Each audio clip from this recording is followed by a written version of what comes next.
In the glittering nightlife of Bangkok, danger hides behind beauty. A squad of deadly Hong Kong women slip into bikinis, blending in with champagne and seduction, their eyes locked on one of the world's most wanted terrorists. But when the masks come off, bullets fly, and betrayal cuts deeper than desire. From steamy showers and fierce rivalries, to high-heeled combat and heart-stopping sacrifice, this isn't just a mission, it's a fight for vengeance, for sisterhood, and for survival. Welcome to the world of the Special Female Force, where sex appeal meets firepower. If you think bikinis and bullets don't mix, wait till you see this. Hit that sub button, join the squad, and let's dive in. The film opens in a 5-star hotel in Bangkok. A Hong Kong Special Female Force is on a mission to capture an international terrorist named Gu Jin. The ladies are in position, disguised in bikinis to blend in with the atmosphere. Soon, the target arrives, accompanied by 2 women. The commander, Mr. Wong, signals the team to prepare for action. The target steps into the pool and notices one of the girls. He gestures for her to come over. She plays along and approaches him. Meanwhile, one of the operatives, Macy, notices an old man sitting with children at a nearby table. She approaches him and quietly urges him to leave with the children. But as she gets close, the team's earpieces suddenly scramble. The interference reveals the presence of another device. In that instant, they realize their mistake. The old man is Gu himself. Gunfire erupts as his men ambush the team. Maya reacts quickly, returning fire, but Gu slips away in the chaos. His men strike hard, and many of the operatives are killed. Madame Fong, the team leader, orders a retreat whenever they can manage it, but Maya refuses to pull back. Determined to avenge her fallen comrades, she insists on pursuing Gu despite the risk. Fong reminds her of her daughter and pleads with her to leave. Maya ignores the warning, saying her conscience won't allow it. She tracks Gu but is intercepted by one of his foot soldiers, Lung. He is young but ruthless. They fight, and Lung pushes her over the staircase. Maya manages to cling to the railing and in desperation fires at Gu, wounding him. Lung retaliates, torturing her until she loses her grip and falls to the ground below. He follows her, then slashes her back with a knife and leaves her bleeding. Moments later, Madame Fong finds her. Maya succumbs to her injuries, and Fong is devastated. She promises to care for her daughter. In the aftermath, the Special Female Force is disbanded due to their mission being a complete failure. The story shifts 20 years later. Maya's daughter, Fa, arrives at a police special training camp. The training commander is Madame Fong, now a veteran police lieutenant. She gathers the recruits, addresses them, and orders them to run laps. The exercise quickly turns into an unintentionally comical scene as the new recruits struggle to keep pace. The next day, training begins in full. Madame Fong divides the women into 4 teams, labeled A through D. Team D includes Fa, Cat, Honey, Ling Ling, Ho, and Tang. Some of them had already met on the first day and they bond quickly, except for Kung, who keeps her distance. Among them, Honey stands out as the chubby and playful one. She constantly gets into trouble, often thinks about food and struggles with every task. Madame Fong does not go easy on her or anyone who falls behind. The girls undergo a series of drills, from intelligence gathering to close combat. The training is relentless, pushing them to their limits both mentally and physically. After a tough training one day, the girls shower together, laughing and bonding, despite the pain from training. Tang, however, remains distant. She has always been uptight, seeing the others as unserious and lacking determination. Afterward, they run into Team A. One of the members mocks them, saying they were busy showering while others were running. This sparks an argument until Madame Fong intervenes. She punishes only Team D, telling them she is hard on them because she refuses to let them become losers. While returning from a solo jog, Team A's captain, Iris, approaches Tang. She praises Tang as the most outstanding member of Team D and invites her to join them. She suggests that Tang betray her own team during the upcoming elimination test. If she does, Iris promises to convince Madame Fong to put her in Team A and free her from the bunch of misfits in her team. The next day, the recruits gather for the first elimination test. Madame Fong explains the challenge. Flags of different colors are planted across the hills, each carrying a different point value. The teams must orienteer, collect as many flags as they can, and return before the time runs out. The team with the lowest score will be on its way to being eliminated. As soon as the exercise begins, Tang goes off on her own, leaving her teammates behind. Team D struggles as the other groups overpower them and seize the flags they find first. By the end, Tang returns with a red flag, which, combined with one the others managed to collect, makes a total of 2 flags for Team D. Still, 1 flag remains hidden, the black flag, worth the highest points. Following a clue from Madame Fong, Honey manages to locate it and places it in her backpack. But on their way back, Tang secretly takes the black flag without Honey noticing. Moments later, Honey slips and falls into a rushing torrent. In their attempt to rescue her, 3 others are dragged into the water as well. Thinking quickly, Tang ties a rope to a log and throws it in, pulling the others back to safety. Relieved, the group embraces each other, grateful to have survived. Due to their misadventure, Team D returns late. Madame Fong scolds them. Meanwhile, Tang secretly hands the black flag to Iris. When the results are announced, Team A emerges with the highest score while Team D has the lowest. Honey is shocked and quickly notices that the black flag is now among Team A's collection. She protests, insisting they had found it first. At that moment, Tang declares that she wants to switch to Team A. Madame Fong questions Iris, the captain of Team A, asking if she orchestrated this. Iris denies it outright, claiming she knows nothing about it. Team D realizes Tang has betrayed them, which makes them angry. Madame Fong scolds Tang, telling her that a true leader carries her team, focusing on their strengths to cover their weaknesses. Running away is never the answer. Humiliated and devastated, Tang realizes she has been manipulated by Team A. She runs away in shame. Her teammates chase after her, not wanting to abandon her despite the betrayal.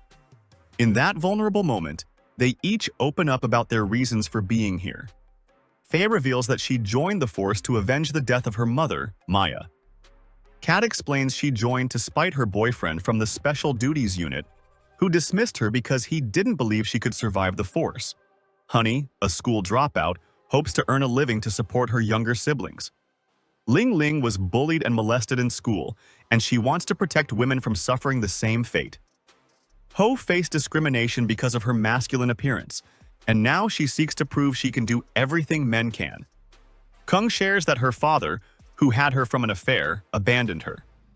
He always saw her as a failure, and she wants to prove she can achieve something great. Overcome with guilt, Tang feels terrible for betraying her team. But the girls comfort her. They embrace, promising to always have each other's backs from now on. True to their word, they grow more determined. They start working together with unity and discipline. Even Madame Fong and the other instructors take notice of their teamwork. After 26 weeks, the final elimination test takes place. It is staged as a mock counterterrorism mission. Team A goes first, completing their task successfully and returning within the time limit. During Team D's turn, they lose their way and stumble upon what looks like a kidnap scene involving a woman and her children. Believing it to be part of the test, they surround the kidnappers and order them to surrender. While untying the hostages, Ling Ling comments that they are such good actors, and the rest of the team relaxes. Honey even helps herself to the kidnappers' noodles. Seizing the moment, the kidnappers grab hold of their guns and open fire. The girls are stunned to realize that they are facing real kidnappers. They immediately spring into action, returning fire while trying to protect the mother and children. Kung's combat skills allow her to fight off several attackers, but in the chaos, the woman they rescued is shot. Soon after, their communication signal returns. Kung informs Madame Fong of the situation, and she requests for backup. Madame Fong rushes to the scene to help the girls. Not long after, the rescue team arrives and neutralizes the rest of the kidnappers. Among the rescue team is Kat's boyfriend. He scolds her harshly for taking such a risk, reminding her that she is not yet a police officer. The girls immediately stand up for Kat, defending her against his lack of support and care. Later, Madame Fong addresses Team D. She tells them they will be eliminated for failing to complete the mock mission and for violating police regulations. Kat tries to take the blame, but Kung reminds her that they are a team. One person's mistake is everyone's mistake. The girls attempt to defend their intentions, but Madame Fong points out that they disobeyed orders. She reminds them that the woman they rescued is now in the ICU, and if she dies, her children will suffer. Her words hit Fa deeply. Overcome with emotion, Fa breaks down in tears. She reveals that she joined the force to avenge her mother's death.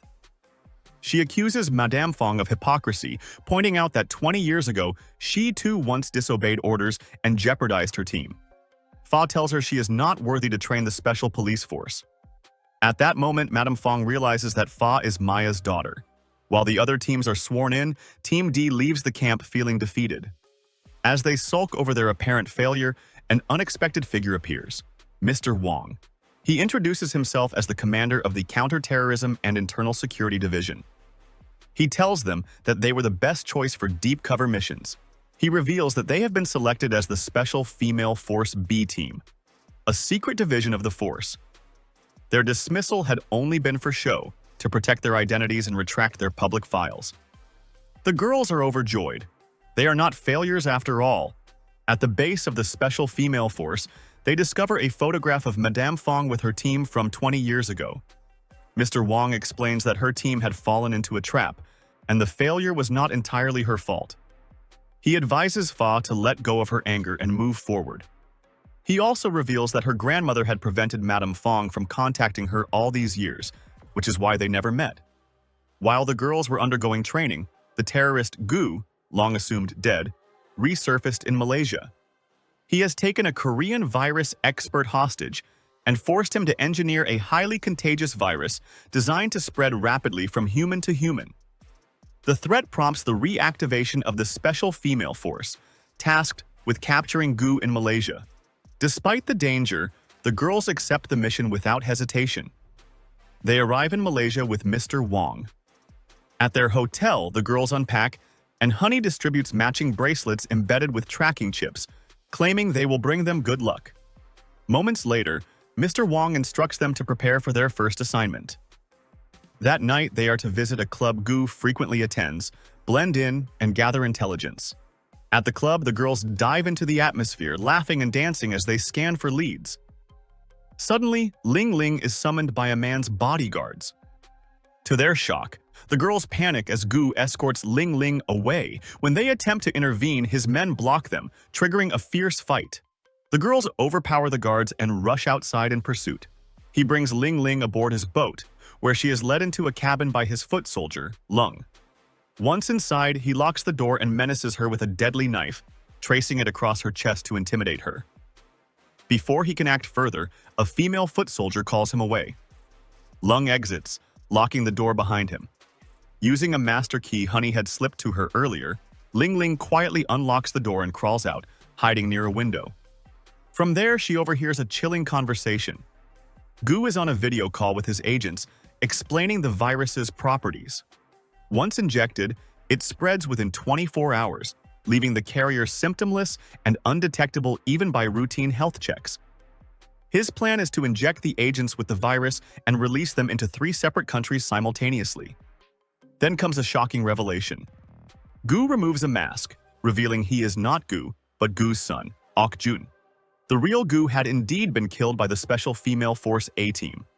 Now, his son vows to avenge him and complete his deadly mission. Just then, one of the guards spots Ling Ling. With no time to think, she dives into the water and swims desperately toward the pier. The rest of the girls arrive just in time to see her surface, but so do Ok Jun's men, who immediately open fire. Bullets tear through the pier as the girls retaliate, exchanging gunfire in a fierce standoff. In the process of rescuing Ling Ling, Honey is hit. She collapses, dying only seconds later in front of her teammates. The girls are shattered, but they manage to throw tear gas, creating cover to escape. When the police arrive, Ok Jun's men retreat. Back at the hotel, grief consumes the team. Some are in denial, others are furious, and some can barely speak through their devastation. Mr. Wong sits in silence, expression unreadable.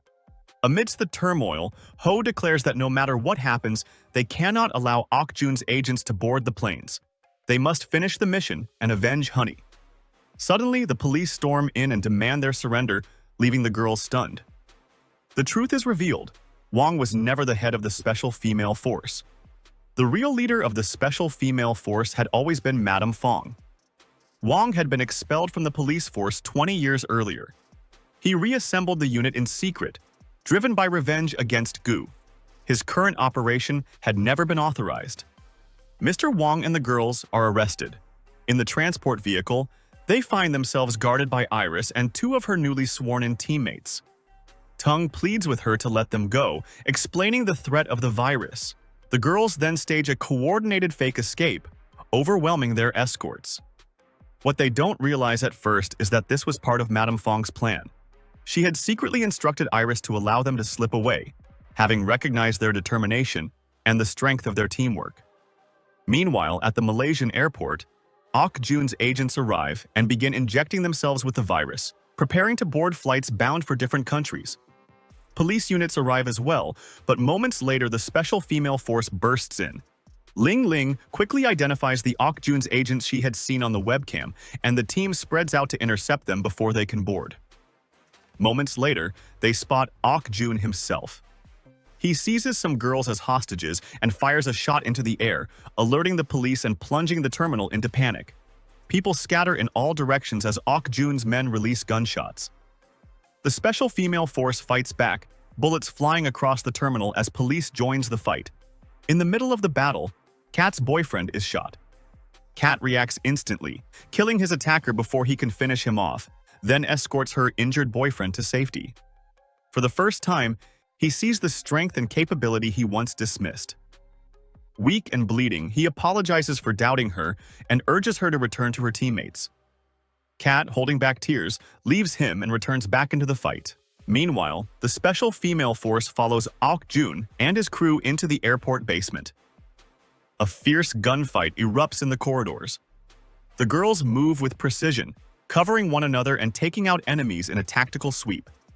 Just then, Madame Fong and Iris arrive to back them up, but in the chaos, Madame Fong is shot. Fa steps in and furiously takes down the men attacking them. Madame Fong urges Fa to stay focused. The aim is to protect, not to harm. She tells her that vengeance will not heal the past and reminds her that their mission is to protect, not destroy. She begs her to fulfill her mother's last wish, capturing Gu's son and ending their evil franchise. The fight rages on. Despite being outnumbered, the girls dodge the hail of bullets, eliminating Ok-jun's men one by one. In a brutal showdown, Ho takes on Ok-jun's most powerful female soldier, defeating her in a grueling hand-to-hand battle. With the last of his army gone, only Ok-jun and his ruthless enforcer, Lung, remain. The girls give chase, refusing to let them escape. Every turn becomes a battleground until finally, they corner the two men. After a fierce fight, they manage to knock Ok-jun unconscious. Together, they pin Lung, giving Fa the chance to take her revenge. Amidst tears, she slashes him as he once did to her mother, but remembers Madame Fong's words. She drops the knife and lands him a heavy blow. The film ends on a lighter note. The special female force is officially reinstated, no longer outsiders, but honored as a vital part of the police force. Standing side by side, scarred but unbroken, the girls smile, united not just by training, but by sisterhood and purpose. And that's the wild ride of Special Female Force, a mix of bikinis, bullets, and pure chaos. If you had fun watching, don't ghost me now. Smash that like button, drop a comment on your favorite badass moment, and hit subscribe so you never miss the next recap. And hey, if you want to join the inner circle, check out the channel memberships for exclusive content. Until next time, stay sharp, stay sexy, and stay subscribed.